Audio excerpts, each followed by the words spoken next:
Foi quando ouvi aquele choro e percebi que eu estava sozinho em casa.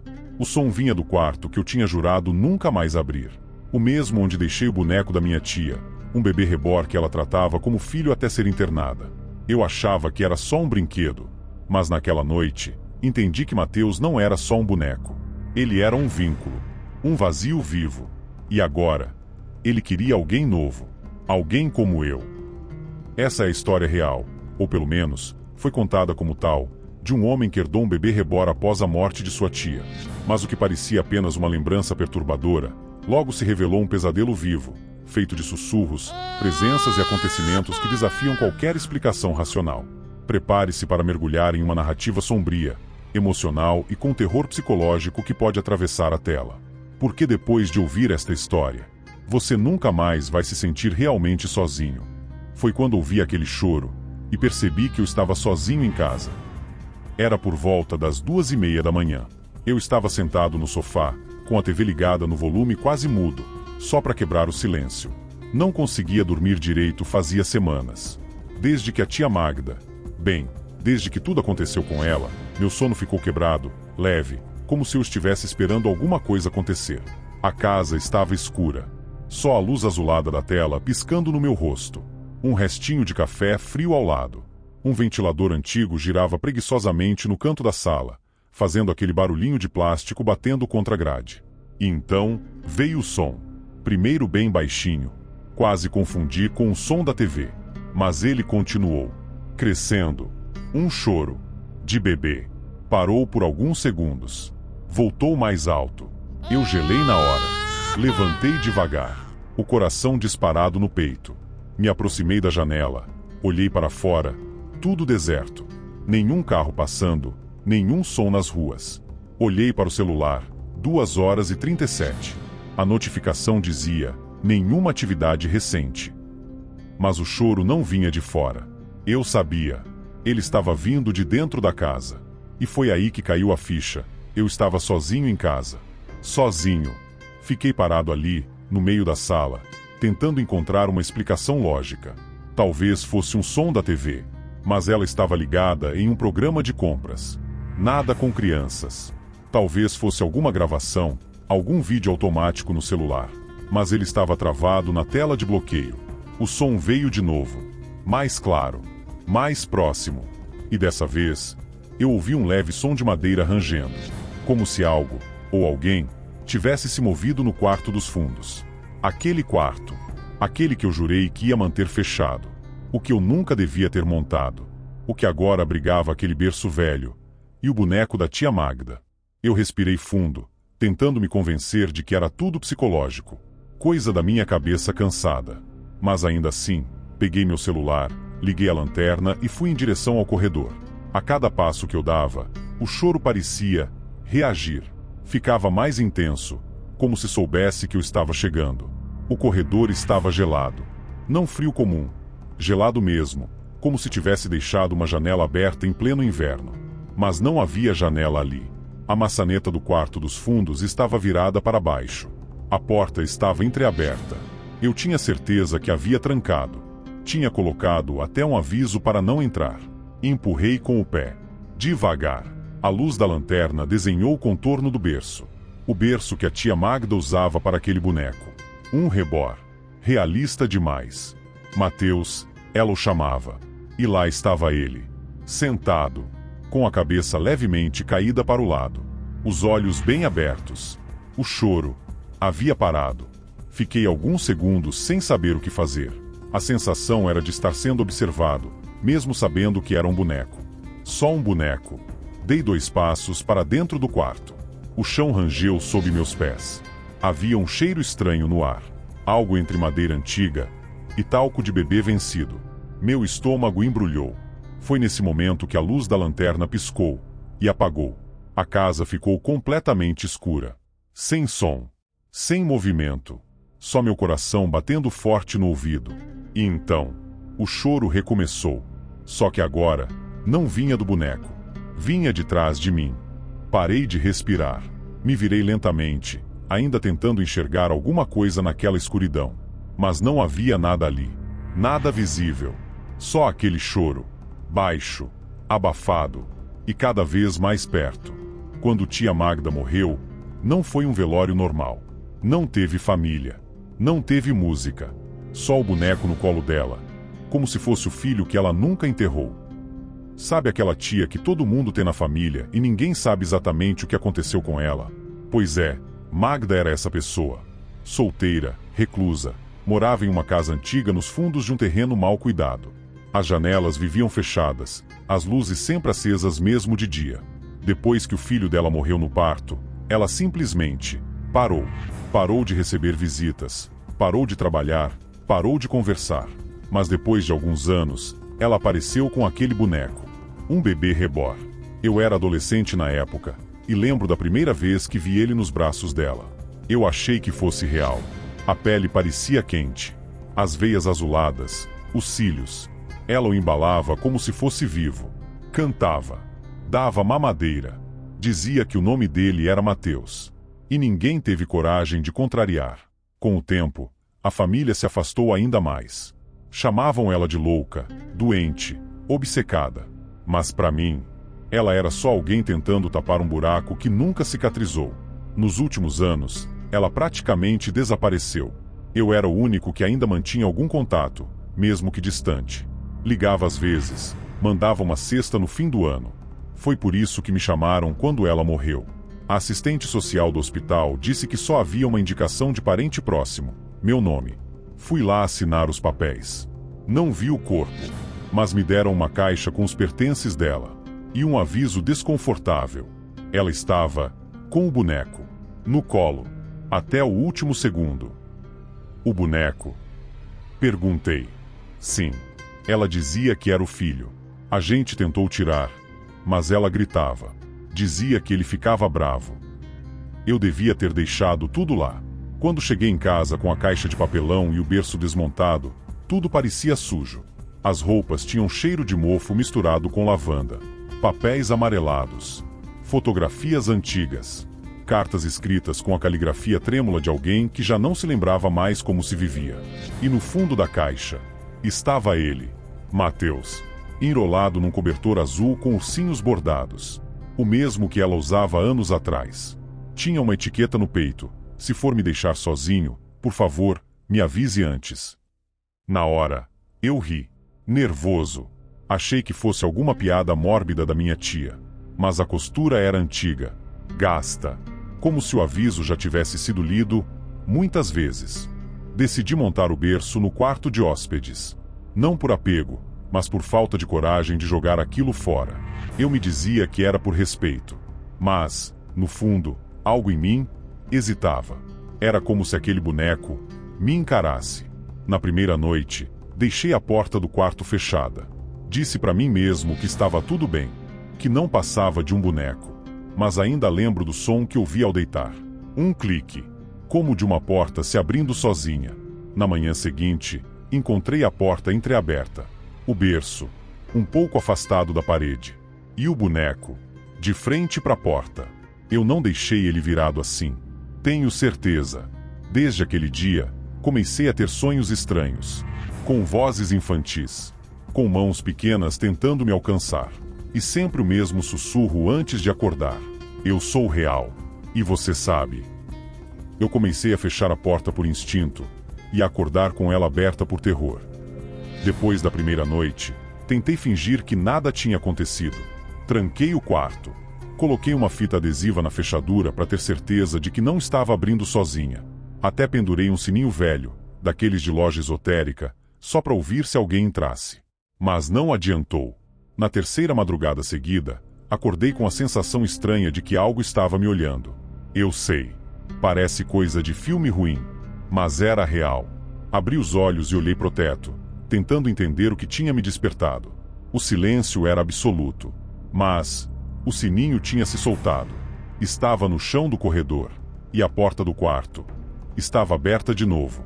Levantei devagar, os pelos dos braços arrepiados. A casa estava escura, mas eu não quis acender as luzes. Peguei meu celular e usei a lanterna. A maçaneta do quarto de hóspedes balançava levemente, como se alguém tivesse acabado de largá-la. Empurrei a porta com o pé. O berço estava no lugar. O boneco Também. Mas o cobertor azul estava no chão, dobrado com uma precisão que eu definitivamente não fiz. E os olhos do boneco estavam abertos. Isso me fez recuar um passo. Porque, até onde eu sabia, aqueles olhos eram fixos. Deveriam ficar sempre semicerrados, como de um bebê dormindo. Mas agora, pareciam atentos, como se me seguissem. Fechei a porta, tranquei, coloquei um móvel na frente e decidi, não abro mais esse quarto. Só que ele continuava abrindo sozinho, e sempre à noite. Comecei a ouvir sons, passos pequenos no corredor, arranhados na parede, sempre na mesma altura, como se dedos muito baixos estivessem tentando chamar atenção. Portas de armário abertas, gavetas reviradas, e um cheiro, não forte, mas presente, como de roupa de bebê guardada por muito tempo. Aquele cheiro de amaciante velho misturado com poeira e um fundo doce, quase azedo. Comecei a deixar o celular gravando áudio à noite. Na primeira manhã, ouvi apenas silêncio. Na segunda, algo parecido com batidas leves. Na terceira, ouvi uma respiração, longa, arrastada, próxima demais, como se tivesse alguém parado do lado da cama, me olhando dormir. Naquela noite, eu sonhei com a tia Magda. Ela estava no mesmo quarto, no canto, chorando, abraçada ao boneco, e dizia: "Você trancou ele, e ele odeia ser trancado." Foi isso que eu aprendi. Acordei suado, com a porta do meu quarto aberta, e uma fralda suja, daquelas antigas de pano, dobrada cuidadosamente no chão. Eu não tinha isso em casa. A partir dali, comecei a pensar em vender a casa, ou sumir por uns dias. Mas a sensação era de que não era a casa que estava errada. Era o boneco. Era o quarto. Era tudo que eu tinha trazido da tia Magda. E ele estava acordando. Se você está arrepiado até aqui, comenta aí. Eu ouvi o choro. Assim a gente sabe que você é corajoso bastante para continuar até o final. E se ainda não fez isso, se inscreve no canal agora, porque tem muitas outras histórias reais e sombrias vindo por aí. Era só papel, mas as palavras pareciam vivas, como se gritassem de dentro daquelas páginas. A casa já não tinha mais o mesmo silêncio de antes. Não era mais só o render da madeira ou o estalo dos móveis. Agora era como se ela respirasse, como se houvesse um ritmo que não era meu. Depois da terceira noite sem dormir direito, decidi procurar algo que me ajudasse a entender. Mexi em algumas caixas que ainda não tinha aberto desde que trouxe os pertences da tia. Caixas que evitei, por puro instinto. Foi quando encontrei o caderno. Pequeno, capa preta, couro desgastado, um marcador de fita vermelha e, na primeira página, apenas uma palavra: Mateus. A letra era familiar, caligrafia da tia Magda, mas mais trêmula, mais instável, como se o tempo tivesse corroído não só o corpo dela, mas também a mente. As primeiras páginas pareciam normais. Relatos do dia a dia, tarefas, emoções, coisas como: hoje me senti mais forte, consegui tomar café da manhã. Mateus dormiu bem, senti que ele me ouviu cantando. Mas, conforme eu virava as páginas, as coisas iam ficando mais confusas. Ele não gosta de ficar sozinho no escuro. Ele chora e diz que tem sombras no teto. Hoje achei minha escova de dente na fralda dele. Ele quer brincar, mas não sabe ser gentil. A enfermeira entrou sem bater. Ele gritou com ela. Disse que vai fazer ela sumir. Mateus conversou comigo pela primeira vez. Eu juro que ouvi. Foi baixinho, mas foi real. Fechei o diário por um instante. Aquela sensação de frio percorreu minhas costas, como se alguém tivesse soprado atrás da minha orelha. Me virei. Nada. Voltei ao diário. E foi aí que comecei a notar manchas nas páginas. Marrom escuras. Pequenas impressões digitais. Como se dedos infantis tivessem manuseado o papel. A escrita piorava com o tempo. Palavras rabiscadas, frases repetidas, desenhos grotescos de mãos e olhos. Muitos olhos. E então veio a frase que me paralisou. Ele me disse que quando eu morrer, quer continuar sendo cuidado.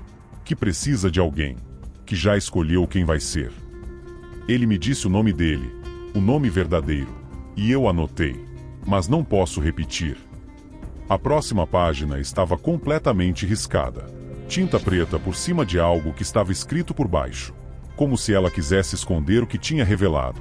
Na última página, um aviso, escrito com todas as letras maiúsculas, com tanta força que o papel estava quase rasgado. Não tranque ele. Ele odeia ficar preso. Ele fica diferente. Fechei o diário. Senti uma tontura estranha, como se o quarto estivesse girando por um segundo. Respirei fundo. E do nada, o som. 3 batidas secas. Na porta do quarto de hóspedes. 1, 2, 3. Como se alguém pequeno estivesse pedindo para sair. Eu sei que devia ter jogado aquele diário fora.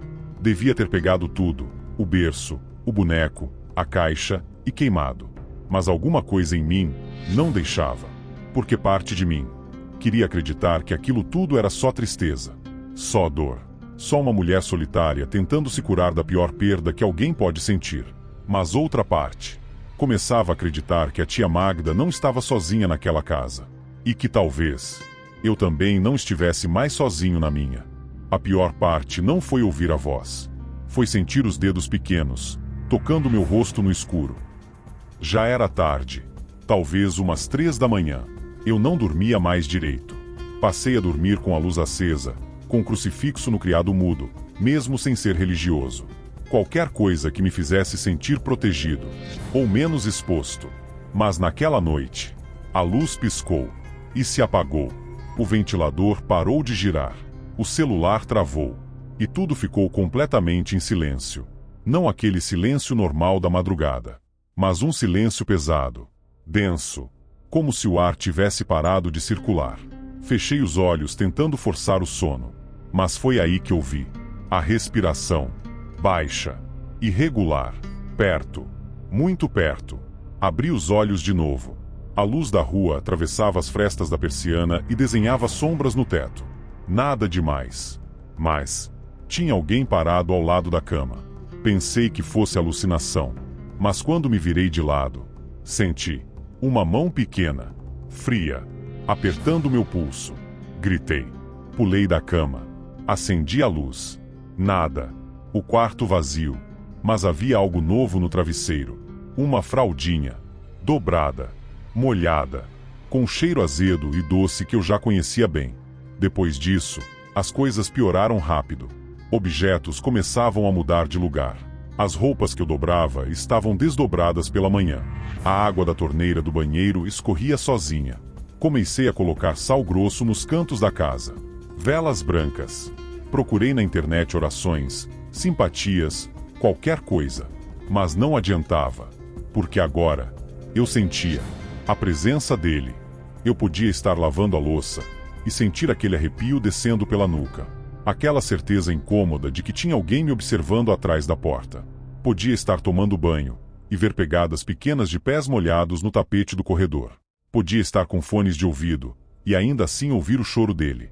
Longe. Depois perto. Depois, ao meu lado. Instalei um sensor de movimento no quarto de hóspedes. Só para ter certeza de que eu não estava ficando louco. No primeiro dia, nada. No segundo, ele apitou às 3h11 e tirou uma única foto. A imagem estava escura, mas com brilho suficiente para mostrar o berço vazio e o boneco, em pé, virado de costas, de frente para a parede. Depois disso, tentei fugir. Passei 2 noites num hotel barato do outro lado da cidade. Levei só uma mochila e o celular. Mas ele veio. No segundo dia, o recepcionista me perguntou: "Você tem criança, né?" "Não." "Ah, estranho." O hóspede do quarto ao lado disse que ouviu um bebê chorando e risadas. Bem de madrugada. Fiz o check-out no mesmo minuto. Eu sei que você pode estar pensando. É psicológico. Trauma. Luto mal resolvido. Talvez seja. Mas me responde uma coisa. Se tudo era só da minha cabeça, como você explica a voz que gravou meu nome naquela noite? Porque eu ouvi. E ela disse: "Você é o novo papai do Mateus. E papai não pode me deixar sozinho." Era para ser só uma loja de bonecos. Mas aquele site parecia um cemitério disfarçado de berçário. Depois do episódio no hotel, eu percebi que fugir não era a resposta. Ou eu enfrentava isso, ou ia enlouquecer como a tia Magda. Voltei para casa, com a ideia fixa de descobrir de onde aquele boneco veio. Revirei de novo a caixa dos pertences da tia, desta vez com mais calma. Foi quando encontrei, dobrado dentro de uma pasta antiga, um panfleto desbotado. Na capa, um bebê reborn dormindo. No rodapé, maternidade do real, o filho que você perdeu, de volta em seus braços. Senti um frio na espinha. Atrás do panfleto, havia um site, anotado à mão, maternidadedorial.com Mateus 328. Entrei no site. Fundo preto. Sem música. Sem anúncios. Apenas uma imagem central. Um bebê reborn em preto e branco, com os olhos fechados e o nome abaixo. Mateus, unidade descontinuada. Desci a página. Havia detalhes, mas nenhum deles parecia normal. Data de criação, 2803. Baseado em fotografias e registros reais. Emoções programadas com base no vínculo da solicitante.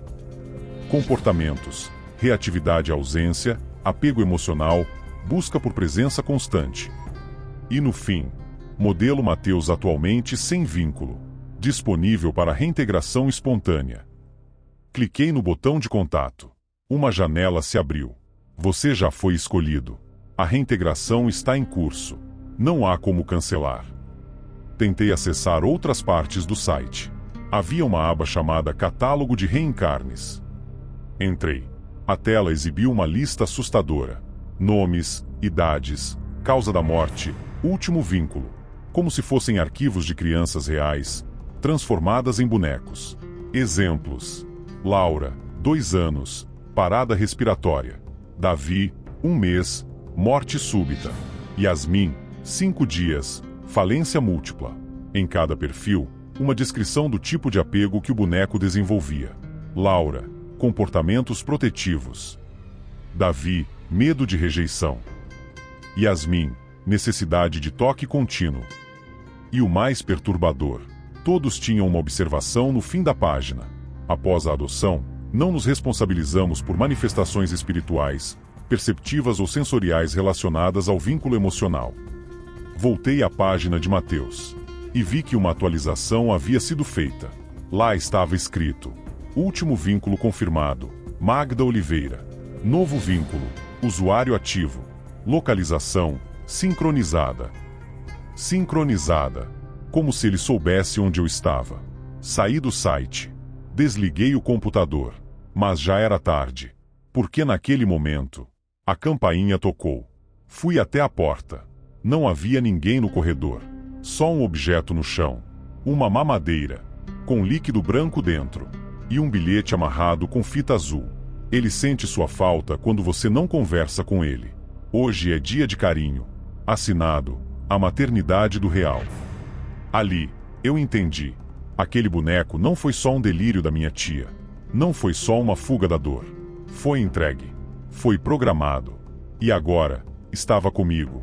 E o pior, ele estava gostando. Ela estava dopada. Olhar perdido.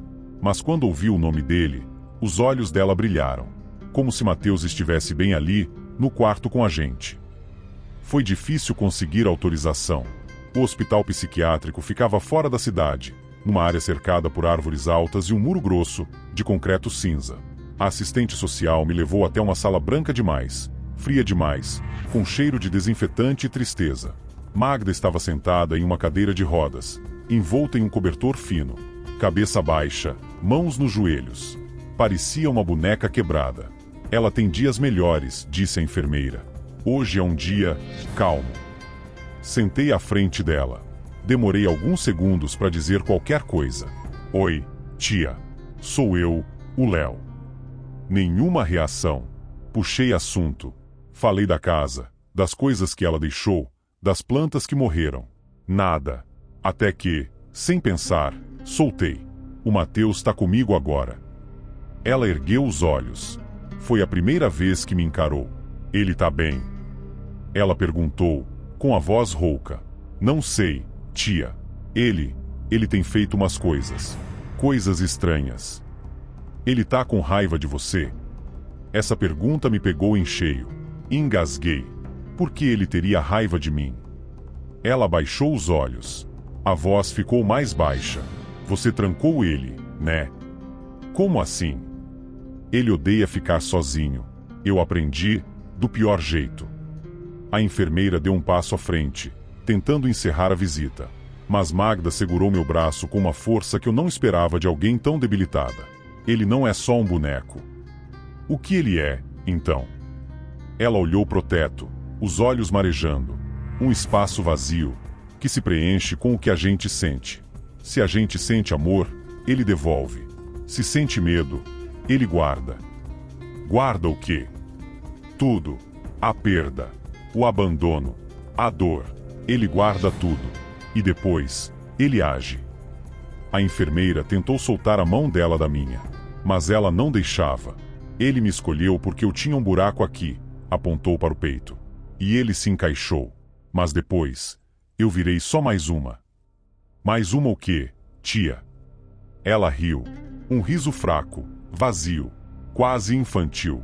Mais uma mãe que ele perdeu. E agora ele quer alguém novo. Mas você não pode falhar com ele. Ela se aproximou ainda mais, o rosto quase colado ao meu, e sussurrou: porque se você falhar, ele vai querer voltar para o começo. O começo. Sim. A dor. A primeira perda. A primeira ausência. Ele gosta de repetir o que machuca. A enfermeira puxou a cadeira de rodas e afastou Magda. Ela saiu olhando para mim, os olhos arregalados, dizendo baixinho: não tranca a porta de novo. Não deixa ele no escuro. Não faz o que eu fiz. E sumiu no corredor. Voltei para casa em silêncio. A voz dela ainda ecoava na minha cabeça. As palavras dela pareciam vivas, como se Mateus estivesse ouvindo a conversa. Porque, naquela noite, ao entrar no meu quarto, tinha algo no travesseiro. Um papel, escrito com aquela caligrafia trêmula que eu conhecia bem. Eu prometo me comportar, papai. Mas não me deixa sozinho de novo. Nunca mais. E embaixo, escrito com outra letra, uma menor, mais firme, mais infantil. Eu sinto sua falta quando você sai. Você é melhor que ela. Joguei o boneco no lixo às 3 da tarde. Às 3:30, ele estava sentado no sofá da minha sala. E eu juro por tudo, a TV estava desligada, mas ele estava olhando para ela. Eu não pensei. Não planejei. Simplesmente agi. Peguei o boneco com as 2 mãos. Ele parecia mais pesado do que antes, como se tivesse absorvido tudo o que vivia ali. Saí de casa correndo, joguei ele dentro da lixeira do prédio, sem cobrir, sem caixa, sem olhar para trás. Subi as escadas rápido, coração acelerado, mãos suadas. Pela primeira vez em semanas, respirei fundo. Achei que tinha acabado. Achei que finalmente ia dormir em paz. Mas a paz durou exatamente 30 minutos. Às 15h32, ouvi a campainha tocar. Olhei pelo olho mágico. Ninguém. Abri a porta. Nada no corredor, exceto um objeto, bem no centro do tapete. O cobertor azul, dobrado, com a etiqueta virada para cima. Se for me deixar sozinho, por favor, me avise antes. Meu estômago revirou. Olhei pro lado. Olhei para dentro. E ele estava lá, sentado no sofá, virado para a TV, que estava desligada. Mas os olhos dele estavam voltados para a tela, como se estivesse assistindo. Como se houvesse algo ali, que só ele pudesse ver. Gritei. Dei 2 passos para trás. Joguei um cinto em cima do boneco, como se isso fosse fazer alguma diferença. As lâmpadas da sala começaram a piscar. A TV, desligada, acendeu por um segundo e mostrou uma imagem distorcida. Um berço, vazio, e uma mulher chorando no canto. Era a tia Magda. A imagem sumiu. E a casa mergulhou num silêncio absoluto. Corri até o quarto e tranquei a porta. Coloquei a comoda na frente. Sentei no chão, tentando controlar a respiração. Minutos depois, ouvi passos. Leves. Arrastados. Eles pararam bem do outro lado da porta. E então, algo começou a bater. Toque, toque, toque. 3 vezes. Sempre 3. Como se fosse um código. E depois... Papai, por que você me deixou no lixo? Eu tava com frio. Comecei a gritar, a bater na parede. Queria sair, mas meu corpo não reagia. Era como se algo tivesse me prendido ali. Olhei para o espelho do quarto e juro que vi meu reflexo com o boneco no colo. Mesmo eu estando sozinho, mesmo minhas mãos estarem vazias. Fiquei ali por horas. Ou dias. Não sei mais. O tempo virou um borrão. Perdi o controle. Perdi a lógica. Perdi o que restava da minha sanidade. Quando me encontraram, eu estava sentado no chão da cozinha, balançando para frente e para trás, com a mamadeira na mão, tentando alimentar o vazio. Dizendo: calma, filho, papai vai te dar o leitinho. Não fica bravo. Por favor, não fica bravo. Disseram que foi um surto, que eu tive um colapso nervoso, que eu estava desidratado, sem dormir, com crises de pânico. Mas ninguém explicou o mais importante. Quem deixou o boneco no meu colo? Quando os paramédicos chegaram? Porque eu não fiz isso. E ele estava ali, coberto, limpo, com um bilhete novo preso ao peito. Agora você me entende. Você também sente falta. Me disseram que aqui é seguro, que nada pode me machucar aqui dentro. Mas então, por que o berço apareceu ao lado da minha cama ontem à noite? Me colocaram em um quarto branco, sem janela, sem tranca na porta, sem espelhos. Deram um cobertor, 2 comprimidos e um horário para seguir. 3 refeições por dia. Avaliação com o psiquiatra toda terça. Exercícios leves nas quartas. Diziam que eu estava melhorando, que eu estava respondendo bem ao tratamento. Mas eu sabia a verdade. Mateus estava aqui comigo, e ele não precisava de berço, nem boneco, nem casa. Ele morava dentro de mim agora. Na primeira semana, os sonhos voltaram, mas estavam diferentes, mais viscerais, mais reais. Eu estava de novo na casa da tia Magda, mas era ela quem dormia no meu lugar.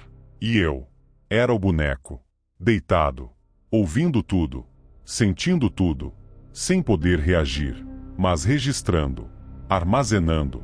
Acordei gritando. Na manhã seguinte, minha bandeja do café tinha um detalhe estranho. Ao lado do pão e do suco, havia uma fraldinha dobrada, igual àquela de pano, velha, com o mesmo cheiro, doce, azedo, mofado. Perguntei para a enfermeira. Ela disse que eu devia estar confundindo, que a cozinha não usa fraldas. Mas estava lá. Eu toquei. Dias depois, comecei a ouvir ele de novo. Mateus.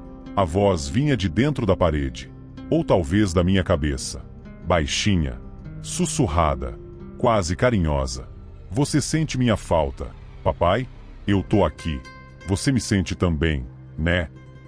Fiquei 1 hora parado, olhando para a câmera no teto, perguntando se alguém mais estava ouvindo. Mas ninguém respondia. Eles me tratavam como paciente. Mas eu sabia que era só mais um repositório. Mais um corpo onde o vazio dele se escondeu. Um dos enfermeiros, Rafael, tentou puxar assunto. Você tá melhor hoje. Ele falou com você também? Quem? Mateus. Ah, o bonequinho, né? Ele riu. Mas eu não ri. Você não entende. Ele não é um boneco. Ele é a parte que sobra quando o amor morre. A parte que ninguém cuida. Rafael se afastou depois disso. Nunca mais olhou nos meus olhos. Na quinta-feira, me chamaram para uma sessão de arte. Papel, lápis de cor, tinta. Disseram que era para liberar os sentimentos. Eu desenhei. Sem pensar. Quando terminei, olhei para o papel. Era um rosto. O meu. Mas com os olhos dele. Olhos de bebê. Sem expressão. Sem alma. Vazios. E no canto da folha, sem eu me lembrar de ter escrito, estava a frase: agora somos um só. Naquela noite, acordei no escuro. A luz de emergência piscava devagar. E ao lado da cama, um berço. Sim, um berço de verdade. Com um cobertor azul. E um pequeno objeto dentro. Um bebê reborn. Mateus. Com os olhos abertos. E um bilhete. Você me entendeu? Agora ninguém mais pode te tirar de mim. Faz 3 meses que me deram alta. Disseram que eu estou bem. Disseram que posso tentar seguir em frente. Mas eles não sabem de tudo. Voltei para casa. nova, diferente, outra cidade, outro bairro, outro nome na porta. Joguei tudo fora. Berço, cobertores, fotos da tia Magda, o panfleto da loja, o diário, ou, pelo menos achei que tinha jogado. Porque ontem, enquanto arrumava meu novo armário, encontrei uma caixa de papelão, fechada com fita azul. Dentro, uma fraldinha, uma mamadeira, um bilhete, escrito com a mesma caligrafia pequena e firme de sempre. Você pode mudar de nome, pode mudar de casa, mas você nunca vai mudar o que sente por mim. Hoje, eu recebi um e-mail, sem remetente, apenas uma linha de texto. Seu vínculo com Mateus está ativo. Obrigado por continuar conosco. Maternidade do Real. E um botão. Indicar um novo responsável. Eu ainda não cliquei. Mas se você ouviu até aqui, talvez queira saber. Você ouviu algum choro esta noite? Verificou se está realmente sozinho em casa? Porque o vínculo pode mudar. Ele pode estar com você agora. E ele só quer amor. Constante. Sem falhas. Sem silêncio. Sem ausência. E se você encontrar um cobertor azul dobrado na sua cama, não toque. Não responda. E acima de tudo, nunca diga em voz alta que sente falta de alguém. Porque ele vai ouvir. E vai achar que é sobre ele. Se essa história te prendeu até o fim, deixa o like e comenta aqui embaixo. Eu senti que ele estava me ouvindo. Vamos ver quantas pessoas também tiveram essa sensação estranha ao longo do vídeo. E se quiser que a gente traga mais histórias de bebês reborn ou de outros casos obscuros como esse, comenta. Quero mais histórias assim. Nosso próximo caso pode ser ainda mais perturbador.